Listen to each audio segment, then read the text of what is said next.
Gente, bom dia, bem-vindos ao nosso dose diária de hoje. O último aqui nessa locação. Maria Flor tá aqui, a gente brigou muito ontem no final do vídeo, se vocês assistiram. Não, Sei. porque ainda não entrou praticamente.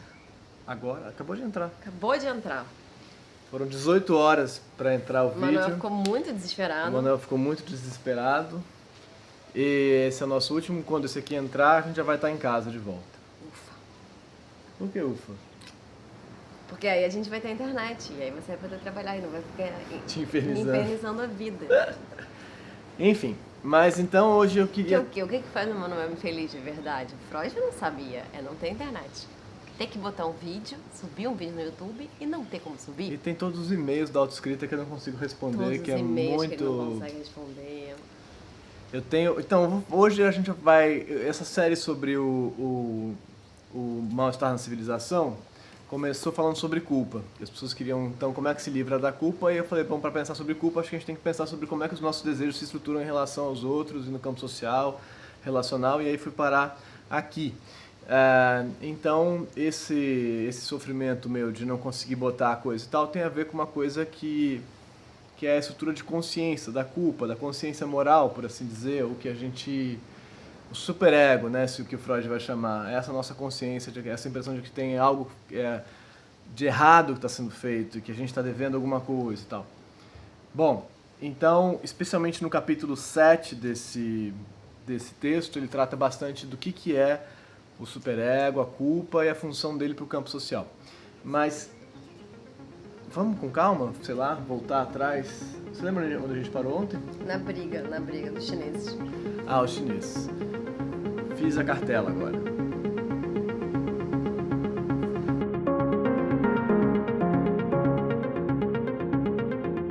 Bom, mas o Freud vai levantar aqui como problema uma coisa que eu acho que... Hoje eu queria conseguir encerrar essa série aqui, entendeu? É claro que a gente não vai encerrar, é um texto super Vou complexo. ficar quieta pra você conseguir fazer isso. Não, mas a sua participação é fundamental. Para, amor.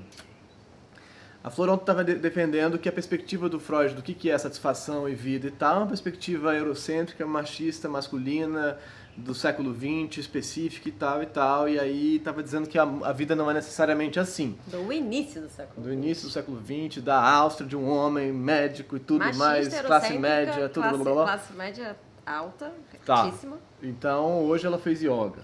Você quer falar sobre yoga? Foi chata a yoga. Foi? Bom, mas então, como é que a gente... O Freud então vai colocar aqui como... Vou colocar como problema uma coisa que eu acho que acho que pega pra gente aqui. Ele vai dizer que a formação cultural, social e tal é uma espécie de necessidade de sobrevivência, de organização que a gente tem. A gente precisa dos outros para sobreviver. A gente precisa se agregar e se organizar em grupos. Primeiro num par, né, para gerar reprodução e tal. E depois do par, em família. E depois da família, numa extensão da família que é um corpo, um clã, um grupo e tal, que vai se estendendo até chegar no campo máximo disso que seria a humanidade. Essa parada toda que a gente vive hoje. Bom, mas nesse processo, para que isso aconteça, que isso traz vantagens para a gente, como isso aqui, por exemplo, a gente também tem perdas. Essas perdas estariam para ele ligadas fundamentalmente, eu acho, ao campo da perda da sua realização sexual. Então, para manter a família funcionando, você tem que deixar de transar com quem você quer, quereria, poder e tal. Você tem limites da sexualidade. Para começar, você não pode transar com a sua mãe, né? E nem com seu pai. Esse é o primeiro limite radical da civilização. E depois disso, você tem também um limite não só da sexualidade, mas da agressividade. Dos seus impulsos agressivos. E aí o Freud, então, aqui vai tentar fazer, mais uma vez, uma coisa que ele tenta várias vezes dar conta, que é da agressividade, que ele vai chamar de pulsão de morte. Então, ele fala que um grandíssimo desafio à organização social, à humanidade, nesse sentido, é a pulsão de morte. É essa agressividade que a gente coloca nas relações, que vai gerar guerras e tudo isso que a gente sabe, mas em relação também, como ontem a gente aqui, a agressividade gera um ruído para essa necessidade de relação. E ele fica tentando teorizar, assim, como é que a gente faz com essas duas estruturas que vão ter que ser reprimidas para a sociedade funcionar? A sexualidade e a agressividade. Mas em que grau que a gente tem que reprimir isso de um jeito razoável para isso não gerar tanta frustração que gere, que vá sair ou vazar de jeitos que também fazem mal pra gente, como as guerras, por exemplo. Lembrando que isso é 1930, depois da Primeira Guerra, e o Freud é judeu, e ele já e fala bastante nesse texto aqui sobre o problema do preconceito em relação aos judeus na Alemanha. O Freud na Segunda Guerra foi pra onde? Pra Paris? Londres. Freud então foi exilado, quer dizer, Fugiu, foi né? para Londres. Antes, na verdade, a perseguição aos judeus ele acabou saindo, ele morreu em 39, né? Então, enfim. Mas era um cara que estava vivendo isso. Morreu antes do fim da guerra. Sim, ele estava vivendo isso. O preconceito e a perseguição aos judeus na Alemanha, Áustria e tal, já era uma coisa muito intensa desde o começo desse processo. Ele tem algumas marcas disso na infância dele ainda, com o pai dele e tal. Bom, mas aí então, eu acho que o que se coloca pra gente como pergunta e aí ele vai falar do sentimento de culpa como uma espécie de ferramenta que a gente cria para controlar nossa agressividade e nossos impulsos sexuais. Então é o superego, a introjeção da culpa, né? A culpa é o que regula a gente, em certo sentido, mas que também traz sofrimento pra gente. Mas ele está dizendo aqui que a culpa é fundamental. Sem culpa não tem campo social. Porque sem a culpa a gente não se regula. A ameaça da perda do amor e tal, que a gente já falou milhares de vezes aqui, então você se culpabiliza pelo seu desejo porque você tem medo de que esse desejo possa gerar o rompimento com alguém que você ama muito, de quem você depende. Mas para o Freud é muito difícil e em muitos campos é muito difícil entender a agressividade. O que é agressividade? O que é essa pulsão de morte que ele vai chamar? É um troço difícil de entender, porque pensando no sentido de evolução e tal, coisa, a gente entende qual é a função do desejo, né? A gente entende qual que é a função do desejo sexual, da libido. A gente entende, ele cumpre, está ligado à reprodução, à manutenção da espécie. Mas para que serve a agressividade? E se ela não serve para nada, para que ela existe? Entendeu? Para que serve a pulsão de morte, que é como o Freud vai formular a partir de 1920 isso, assim. Para que serve isso? Para que serve essa agressividade que a gente tem na gente? Qual que é a função dela? Bom, e essa acho que é uma pergunta muito séria e que eu acho que eu já falei aqui algumas vezes, assim, mas que em certo sentido eu continuo achando isso, que pensar sobre a vida é pensar sobre amor e morte. Amor, desejo e tal, e quebra, ruptura, porrada, violência, né? Parecem ser os assuntos mais sérios pra gente, eu acho. Na manifestação da nossa vida, né? Quer falar alguma coisa? Tá. Tô pensando aqui. Mas a pulsão de morte, ela existe porque a morte, ela é uma coisa iminente, né? Então, se ela é uma coisa que existe, que você tá tendo que lidar com a realidade dela, por que você também não pode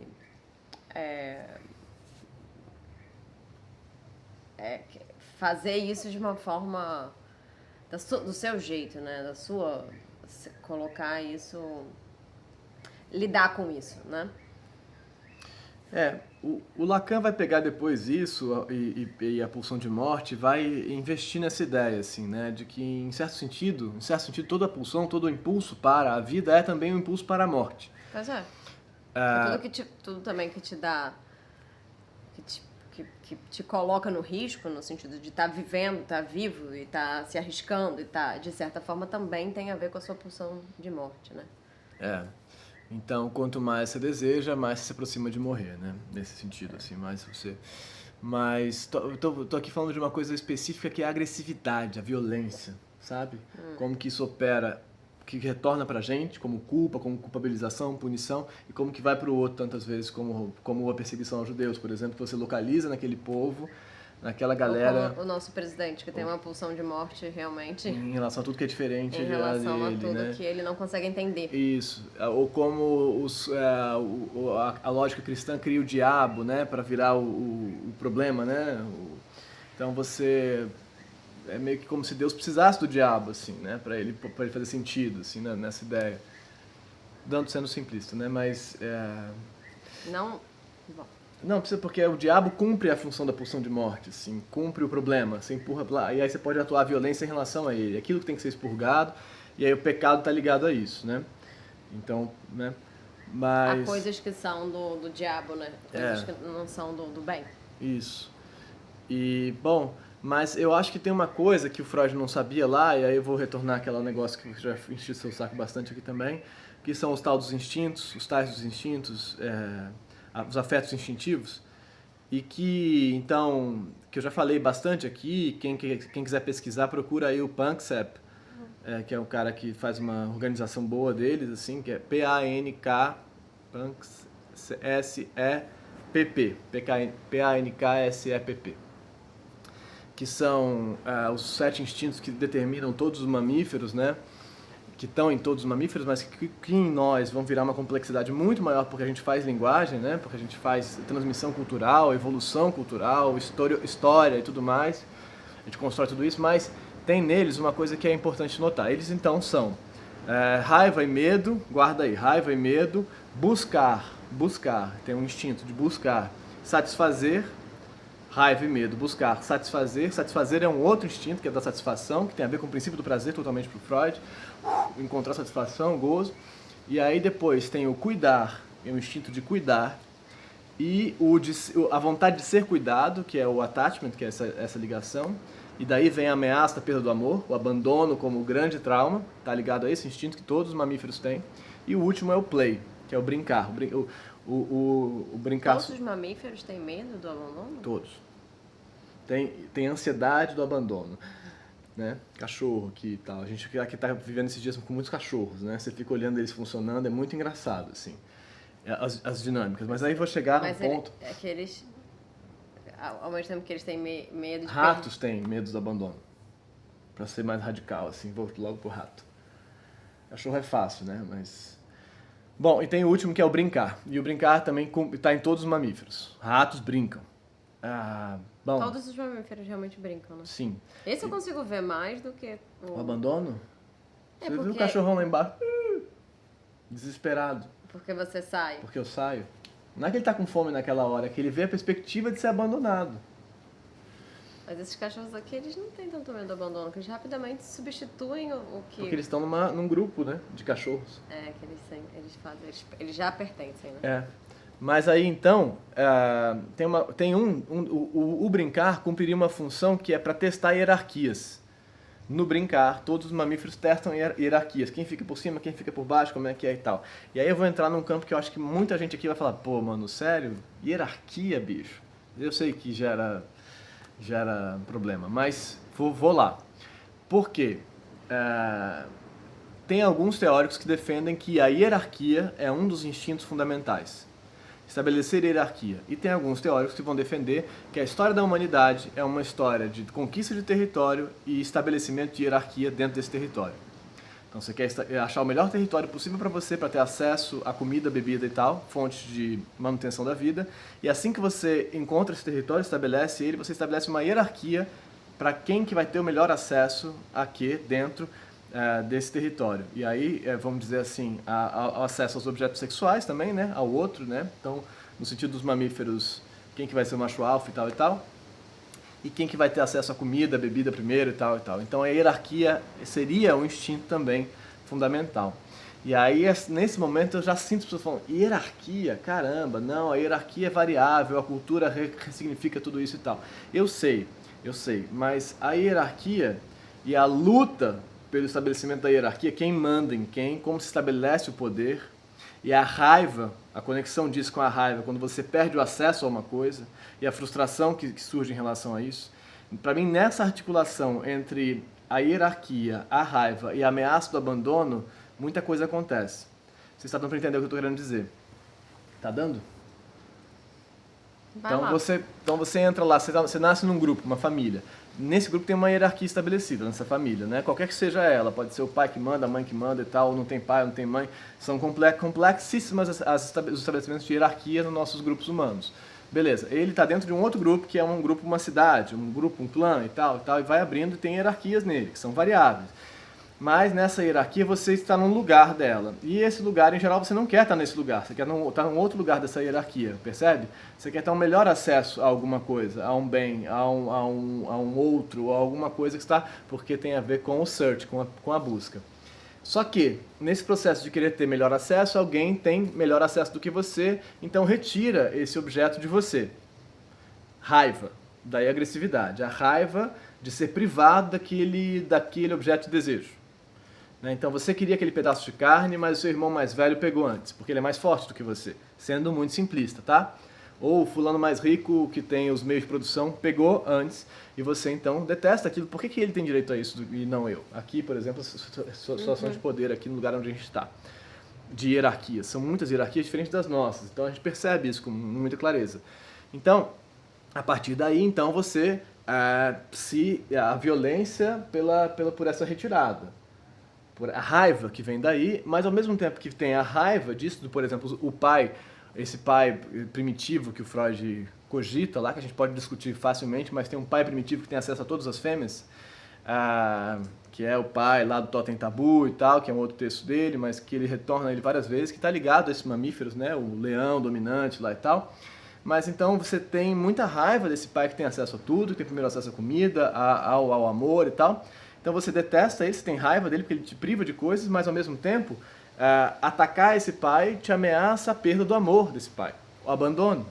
Porque se você ataca esse pai, você está abandonado, você vira aquele leão excluído lá, que vai ter que vagar sozinho pela savana. É óbvio que nós não somos leões, é óbvio que a gente constrói fantasia, linguagem e tal e tal. Mas isso está dentro da gente em algum lugar está na gente. E o estabelecimento de hierarquia, qualquer que seja ela, essa luta pela hierarquia, pelo poder, por dominar o outro, eu acho que é uma coisa da qual a gente não escapa. E aí, nesse sentido, as filosofias religiosas e tal tentam dar um jeito de contornar, de arredondar isso.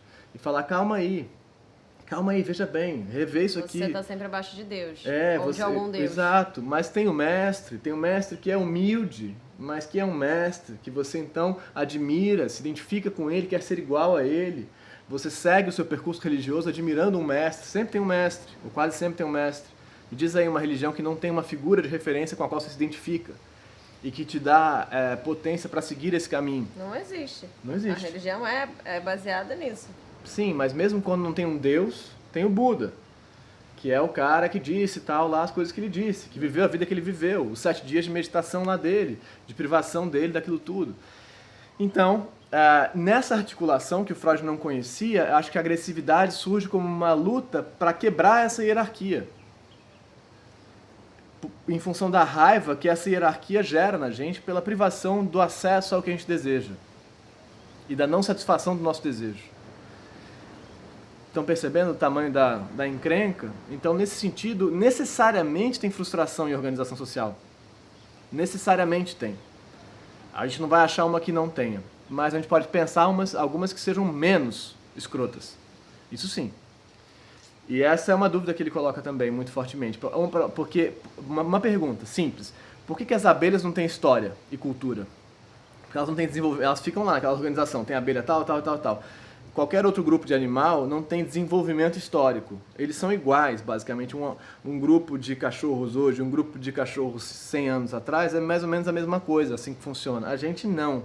A gente produz linguagem, então a gente produz história. A gente produz mudança, a gente produz a variação ao longo do tempo dessas lutas entre esses instintos, entende? Então, peraí, você está dizendo que a raiva, ela sempre vai partir dessa... A raiva parte da frustração com a hierarquia. Não exatamente, não precisamente com a hierarquia, mas com o fato de que alguém pegou a comida antes de você. Alguém está antes de você. É. Faz sentido. Quer dizer, o nosso presidente então tem tanta raiva porque ele era apenas um deputado fajuto. Antes ele era um militar mediano qualquer. Um militar mediano expulso da escola, sei lá. Por raiva, frustração. Porque ele achava que ele tinha que estar num lugar A melhor onde ele hierarquia, estava. E aí isso continuou. Agora ele tá com raiva de quê? Já que ele tá no maior... Dentro da hierarquia, ele é o chefe de Estado. Ele tá com raiva de não poder fazer o que ele quer fazer. De não ser amado por todos, por exemplo. De não ser o Lula. De não ser o Lula. E ainda sendo o presidente, sempre tem alguma frustração. Ele nunca vai ser o presidente mais amado, né? Nunca vai ser. Sempre tem uma frustração nesse sentido. E aí o Freud vai dizer que ele não está falando nesse sentido de hierarquia desse jeito que eu estou falando, tá? Ele não está pensando nisso desse jeito lá, exatamente. Está pensando uma coisa um pouco mais primária, né? Na nossa estrutura social antiga, não a atual. Ele tá tentando dar conta, mas é porque ele não tem noção dessas coisas que eu tô falando, do desenvolvimento do animal para chegar aqui, né? Ele tá tentando teorizar essas coisas. O que eu tô falando, teoricamente, é uma coisa que você vê no cérebro lá, né? Não que isso resolva, tá, gente? Pra todo mundo que se incomoda quando eu falo que você vê no cérebro.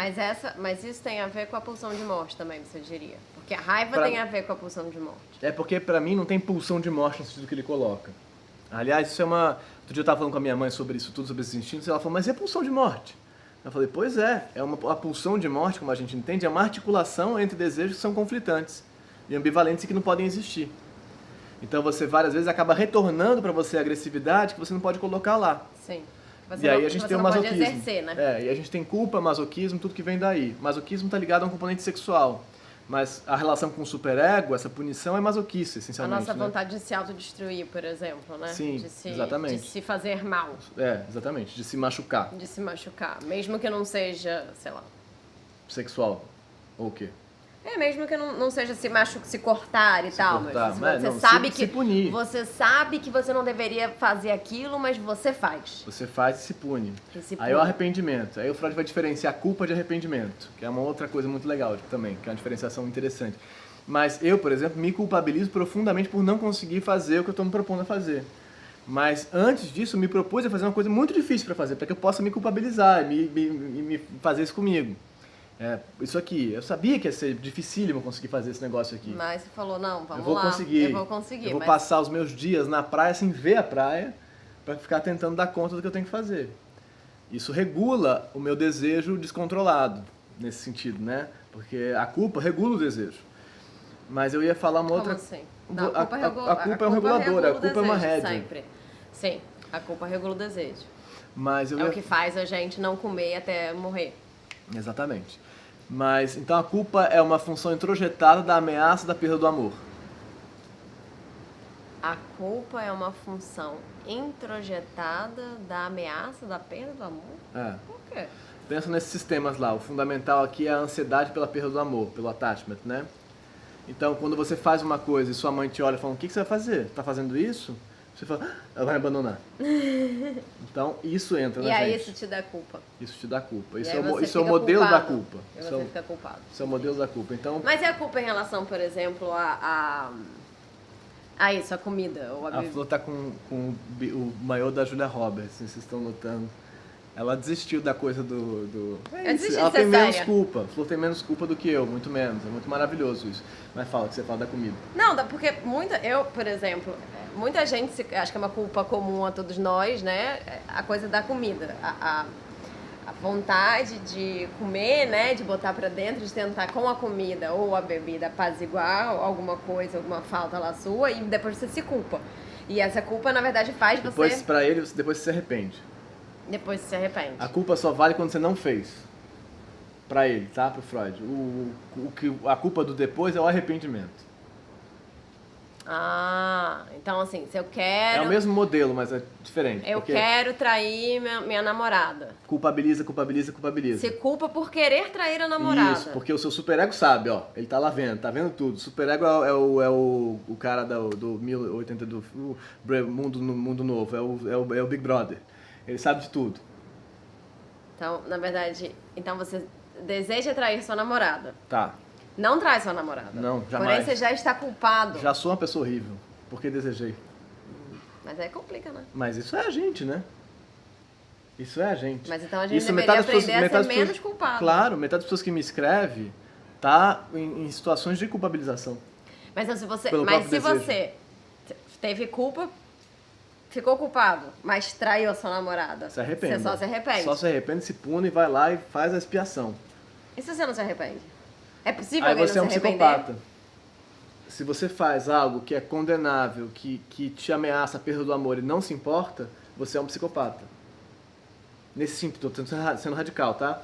Mas é como o cara que vai lá... Não, peraí. Se você traz sua namorada e você não se arrepende, você já é um psicopata? Não tô falando que você matou seus pais. Mas, bom, crimes e crimes, mas eu tô radicalizando, tá? Você não é a Rosane Frefrassas. Suzane. Von Richthofen. Que tramou para matar os pais. Não, mas se alguém... Aí nem culpa ela tem. Se alguém que trai a esposa ou o esposo e tal... Ela nem tem culpa. no caso dela. Ela não consegue articular, ela sabe que é errado, mas ela não consegue articular a ameaça da perda do amor. Ela simplesmente não sente a perda do amor. Não sente. Ela literalmente... Ela não culpou. Ela literalmente... O superego dela não deixou ela culpada. Não foi formado, não funcionou. Ela não tem superego. Do jeito que a gente tem, ela não tem. Não, tanto é que ela matou literalmente o superego dela, os pais. Quem que ela tá ameaçada de perder o amor de quem? Se ela matou as pessoas. O amor que ela matou a origem do amor. Mas isso ela nunca teve, então? Não sei, não conheço ela, né? Tô só cagando uma regra. Isso é bem interessante, né, de pensar dos psicopatas. Tanto é que isso é muito interessante. Porque ela nunca se culpou, desculpa, só porque eu acho a história dessa menina muito louca. Ela nunca se culpou. Ela pensou, ela tramou, ela nunca teve culpa em relação ao próprio desejo dela. Ela teve desejo. Posso falar uma coisa interessante? Raiva, né? Quando o sistema de instinto, quando você pensa num psicopata esfaqueando alguém, ou funcionamentos de cérebros psicopáticos, o que está ativo nele não é a raiva, não tem a raiva do que foi tirado dele, tá? O que está ativo nele é o search, é a busca, é o desejo, é a libido, nesse sentido pro Freud, é a libido. É o desejo de matar. De matar, ou de que quer que seja, o desejo, porque ele traduziu o desejo dele em morte, naquele caso ali, mas aí é uma outra situação. Anthony Hopkins entendendo de Freud quando foi lá fazer o Hannibal, exatamente. Né? O Anthony Hopkins fala essa frase clássica, que é o que aconteceu com você pra você ficar assim. Aí ele fala, não, fui eu que aconteci. Não o Anthony Hopkins, o Hannibal, né, que fala isso. Fui eu que aconteci, não é o que aconteceu comigo, fui eu que aconteci. Mas ele entende isso quando ele faz o Hannibal, porque tem um desejo nele muito... Sem culpa, ele come aquele filé ali, ó, sem nenhuma culpa. A culpa é que tá errada, mas então sem culpa é psicopatia nesse sentido, entendeu? Mas aí como é que ela... Sem introjeção da lei sentido. Mas nesse sentido, como é que ela finge que ela se arrepende? Como é que ela chora? Porque ela entende que o correto é esse. Ela entende isso? Ela entende tudo. Mas ela não sente. O psicopata, teoricamente, entende tudo isso. Só que ele não está introjetado com isso. Ele entende como um discurso. No Lacan, bom, enfim, mas... Ele entende que socialmente ele não poderia fazer, mas ele não se importa de fazer. Ele não sofre de fazer. Ele não sofre. Não. Inclusive ele encontra... Mas aí é o sadismo, né? Ele encontra prazer fazendo. É por isso que a gente diz... né? É por isso que se diz que o sadismo é um bom modelo para essa agressividade que está dada aí. Porque ele encontra lugar na sexualidade, no sexo. Só que essa agressividade, da qual a gente está falando, não tem a ver com a raiva, nesse sentido da raiva do me tiraram tal coisa. Tem a ver, para mim, com a hierarquia. Com a vontade de montar o outro, de ficar em cima do outro, de estabelecer poder sobre o outro. O sexo, se você olhar duas pessoas transando e tal, de modo geral, a dinâmica é de poder. De poder, sim. Quem fica por cima, como é que acontece, quem manda no quê, como é que você negocia. Mas então você poderia explicar que, por exemplo, pessoas que têm menos raiva são pessoas mais bem resolvidas em relação à hierarquia familiar delas? Acho que sim. Cujo superego foi introjetado de maneira mais branda. Tipo você. Eu tenho menos raiva? Eu acho. Eu sou muito mais agressiva que você, por exemplo. Não. Bom, você deixa a sua agressividade sair. Eu tenho muito mais raiva e jogo ela pra dentro de mim. Você atua a sua raiva um pouco mais do que eu. Eu me puno com... Bom, porque assim, a raiva acontece. Você então quer matar seu pai. Só que seu pai é muito legal. Então você fala, eu sou um canalha porque ele matar meu pai. E aí você faz tudo isso dentro de você, entendeu? Então seu pai te tira a sua mãe. Você detesta ele. Só que você não pode detestar ele porque ele é um cara bacana. Então o que você faz? Cria um superego muito agressivo. Sim. Então nesse sentido o superego não é a tradução dos pais, a tradução direta. Quanto mais agressivo for o pai, mais agressivo é o superego introjetado, a lei introjetada. Não é assim. Pelo contrário. Não é pelo contrário também. Essa aqui é a encrenca, porque...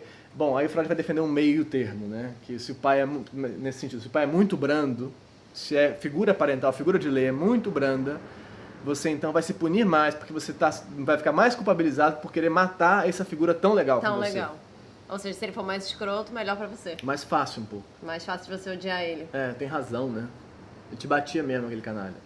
Aí não tô defendendo que é melhor apanhar do que não apanhar. Não, mas você sendo pai do Martim, por exemplo, você 300 horas. Vou refazer. Vamos acabar esse vídeo. Calma aí. Vai. Eu sendo pai do Martim. Não, você sendo pai do Martim, por exemplo. Você é um pai muito legal, mas muitas vezes você é carrasco no sentido que você fala, não, cara, isso não mesmo. Sim. Você não fica passando o tempo todo a mão na cabeça dele. Fala assim, não, meu filho, mas também pode ser. Não, tem uma hora que você... Isso aqui não. Tipo o dia que ele tava querendo comer o negócio com sei lá o quê, eu falei, brother, não, mas eu quero, não, mas eu quero. Eu falei, Martim, eu não estou negociando, eu estou dizendo que não. E aí ele faz um, tipo... quando ele bate a porta. Mas eu erro várias vezes, 5 anos e bate a porta. Sei, vai fazer 6. Mas eu erro várias vezes, né? Porque várias vezes a coisa sai de mim com uma agressividade porque eu perdi a minha situação de poder. Quando eu me sinto ameaçado na minha situação hierárquica, quando ele me desrespeita na minha situação hierárquica, me dá raiva. Sim, aí você... Aí eu falo, que isso, cara? Como assim? Tá maluco de falar assim comigo? Aí ele chora. Aí ele chora. Porque eu não falo assim com ele, então por que ele fala assim comigo? É uma dinâmica muito louca. Especialmente de um pai agora moderno que tem consciência dessas coisas. Então... Os pais modernos acabaram com as crianças. Não, e eu sou um pai que tá lendo isso tudo o tempo todo. Então eu tô pensando que a minha atuação em relação a ele tá gerando coisas ou não e tal. Mas no fundo eu ajo como eu consigo agir, né? Mas várias vezes para ele é mais confortável que eu dê um limite claro. Mas se você não tem a fale, figura paterna? Não interessa, a lei vai vir de algum lugar. Figura paterna não precisa ser o pai, né? É porque a gente tá falando... É porque aí mas a lei a lei que vem da mãe, ela já é diferente, né? É uma lei com, vamos dizer assim, pro Freud, é uma lei com menos agressividade no sentido de hierarquia e com mais ameaça da perda do amor. Porque a mãe é o seu primeiro objeto de nutrição. Sim. Ou seja, ao mesmo tempo que ela vai... Ela tá acima de você hierarquicamente, ela também é o seu... o fato dela também ser o seu primeiro objeto de amor também faz ela, de certa forma, ser... É mais grave, a ameaça da perda da mãe é a mais radical. É a mais radical. Ou seja, é mais grave quando você se sente ameaçado pela perda do amor dela. Aí fudeu. Né? Aí fudeu. O pai, você fala... Pá, deixa esse cara aí, a gente dá um jeito aqui nós dois. Mas aí o Freud vai então fazer coisas, vai tentar fazer essa leitura voltando à origem do que é a estrutura, o masculino e feminino na origem da cultura, assim. Aí tem a ver com o vídeo do gorilão de ontem. Mas... Bom, aí não vou nem entrar nisso porque aí é o assunto mais polêmico de todos, que é a diferença de gênero no sentido da primeira construção cultural. Função feminina e função masculina. Mas que aí é aquela cagada, assim, que a gente... Teve muitas respostas. Depois eu queria continuar o vídeo do gorilão, de certa forma, porque muitas respostas que eu gostaria de emburacar nessas respostas. Também vi várias respostas interessantes, tipo sobre a divisão de dinheiro realmente na estrutura familiar. Ou por que não, então. A gente vai entrar em outro lugar. Vamos acabar esse vídeo. Vamos acabar. Mas então, eu só quero dizer então que o entendimento desse limite, a experiência da culpa faz parte da nossa existência. E o limite do desejo faz parte da nossa existência, me parece. Mas como que a gente opera isso?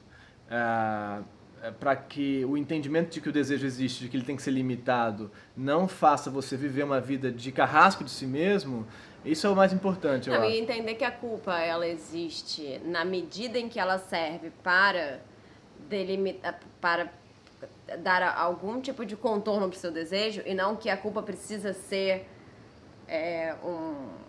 a lógica da sua vida. A lógica da sua vida, né? Um martírio o tempo todo, tipo, que eu estou culpado, é muita culpa, eu estou muito culpado. Aí a gente vai voltar para os campos de satisfação e insatisfação, prazer e coisa e tal, que é qual é o espaço que a satisfação ocupa na sua vida, e a gente vai voltar para aquela discussão das medidas do desejo, né?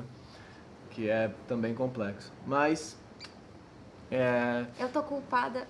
porque eu comi bastante na viagem. Mas era isso, mas gente. Mas eu tô arrependida? Não tô arrependida. Pra todo mundo que me... É uma questão conceitual, mas ele vai dizer que isso é arrependimento e não culpa. Na verdade, eu não tô nem culpado. Então, tá tudo bem. Você passa rápido da culpa pro próximo desejo, pra próxima... Você é plástica nesse sentido. Você é rápida. Por que você acha? Não sei, eu acho que tem a ver com... Superego? Não, eu acho que tem a ver com as primeiras relações entre falta e presença, como diria minha mãe, falta e presença da sua relação com objetos iniciais. Eu acho. Mas também a gente pode dizer que tem uma coisa mais básica ainda, sei lá. Mas as suas primeiras experiências de introjeção de afeto, assim, de isso funciona, isso não funciona e tal. Você vive bem nesse sentido, porque você consegue reagir rápido. Você não fica emburacada e tal, você se entristece e sai. Eu aprendo muito vendo você operando. Eu falo, como é que ela saiu dali tão assim, que não é que um outro assunto, mas não é que a Flor, ela é refratária ao sofrimento. Ou refratária, não tô culpado, tô ótimo, bola pra frente, o que importa é ser feliz, não é isso. É assim, caramba, mas de repente, olha que interessante aquele negócio bonito, né? E aí já foi. Ela experimentou e se interessou por uma outra coisa, muito legal. Não tô zoando, não. Tipo um bebezão mesmo. Tipo se frustrou, mas viu um passarinho. Mais infantil, mas nesse sentido infantil, num bom sentido. Você fala, que bonito, e você foi. Eu queria rápido uma outra... Crianças fazem isso, muitas crianças têm essa plasticidade, Não né? pode brincar com isso. Mas tem um outro negócio ali. E assim foi. Isso é um aprendizado, eu acho. Essa capacidade de ser atravessado e de se interessar por uma outra coisa. Não deixar a frustração, a culpa, a insatisfação daquele desejo virar a tônica da sua vida. Mas quando eu falo não deixar, não é não deixar no sentido de não posso fazer isso. É como é que você experimenta aberturas para outras coisas. Porque quando tudo bem quando a gente começa a tentar não deixar, a gente começa a se punir por não conseguir não deixar. O negócio tá sempre se punindo. Gente, amanhã estamos em casa. Muito obrigado, viu, por essa... Muito obrigada, gente, por essas férias maravilhosas com vocês. E olha, o negócio, o livro do Freud, que tá combinando aqui com o biquíni da Flor, Posso fazer um anúncio? Pra todo mundo que me pergunta por onde que começa o Freud e tal, começa por esse livro, Mal-Estar na Civilização. O Mal-Estar na Civilização, novas conferências introdutórias à psicanálise e outros textos. E aqui tem um texto também que é muito importante, que é o Porquê a Guerra, que é a carta dele pro Einstein. Nossa, tem uma carta dele pro Einstein? Socaram cartas. Eu queria muito ser amiga deles. Tipo, tomar um vinho. Eu, Freud, Einstein. Gente. Galera, mas então... Gente, muito obrigado. Se inscreve no canal, curte esse vídeo, compartilha esse vídeo, manda ele pra alguém, talvez ele sirva pra alguém. Comenta aí embaixo, lê os comentários. Compre o livro do Freud. Emanuel vai ganhar royalties, porque, cara, ele tá propagando o Freud por aí. E aí amanhã a gente volta lá de casa já com mais questões e tentativas de abrir campos. E eu não estarei pra felicidade de vocês. E Flor não tá mais presente no Dose Diária, a partir de amanhã. Era isso, gente. Obrigado. Até amanhã. Tchau, bom dia. Quem sabe eu faço Dose Diária até o final agora? Quem sabe.